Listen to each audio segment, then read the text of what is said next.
السلام علیکم ویورز، کبھی سوچا ہے اللہ کا ایک کن ہو جائے تو کیا ہوگا؟ یہ ساری بے چینی، الجھنیں، یہ تھکاوٹیں، یہ تکلیفیں، یہ دکھ، یہ زخم، یہ بیماریاں، یہ سب رب کے ایک کن کی محتاج ہے۔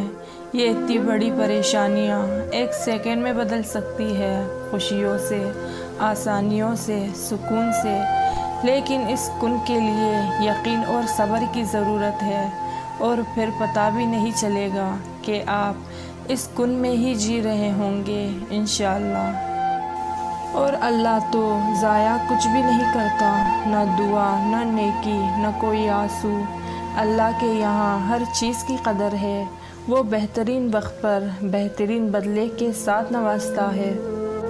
زیادہ سوچنا انسان کو تھکا دیتا ہے، اس لیے بس دعا کرو اور سب کچھ اپنے رب العالمین پر چھوڑ دے، جو اتنی وسیع کائنات چلا رہا ہے۔ تو کیا تم اسے نظر نہیں آتے؟ وہ تمہاری بے بسی کو نہیں دیکھتا؟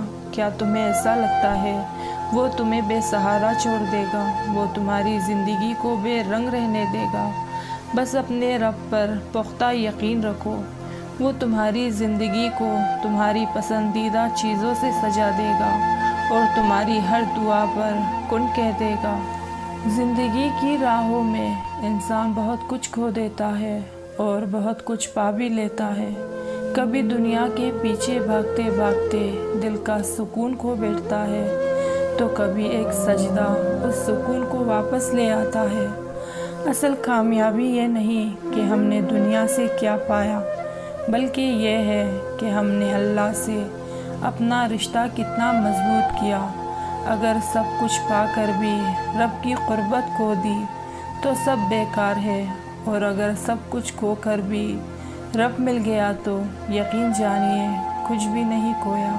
پھر مایوس مت ہو، دل سے نکلی ہوئی ایک دعا ہر گمان کو یقین میں بدل دیتی ہے، اور اللہ تمہیں خواب تب دکھاتا ہے جب وہ ان کی تدبیر پر راضی ہوتا ہے، ورنہ اگر اس نے تمہیں وہ نہ دینا ہوتا جو تم مانگ رہے ہو تو کیا وہ تمہیں کبھی دعا کی توفیق دیتا؟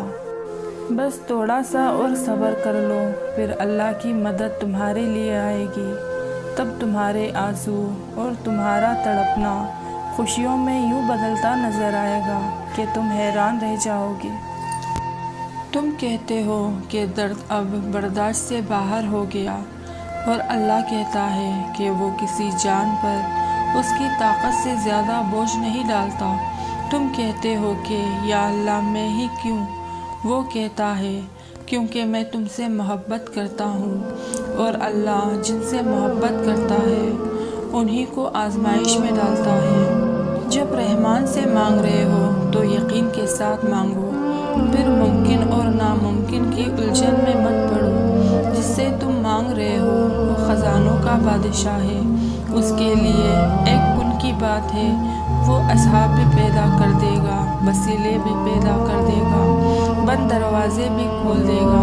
بس تم نیت صاف رکھو اور اللہ پر توکل رکھو۔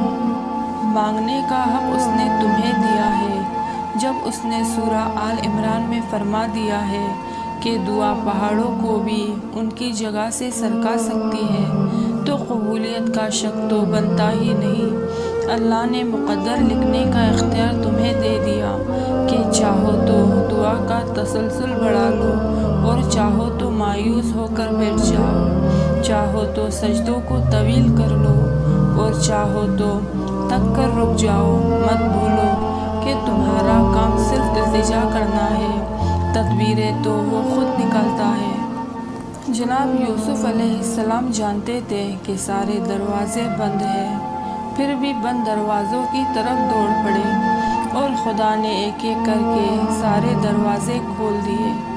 کبھی اگر لگے کہ تمہارے لیے بھی دروازے بند ہیں تو یہ جان لو کہ جو جناب یوسف کا خدا ہے وہی تمہارا بھی خدا ہے۔ زندگی میں ہر پریشانی کا صرف ایک ہی حل ہے، اللہ سے بات کرے، اللہ سے مانگے، اللہ پر چھوڑ دے، اللہ پہ بھروسہ کرے، اللہ سے پھر کہے اور کہتے رہے۔ کتنا مشکل ہے کسی انسان کو راضی رکھنا،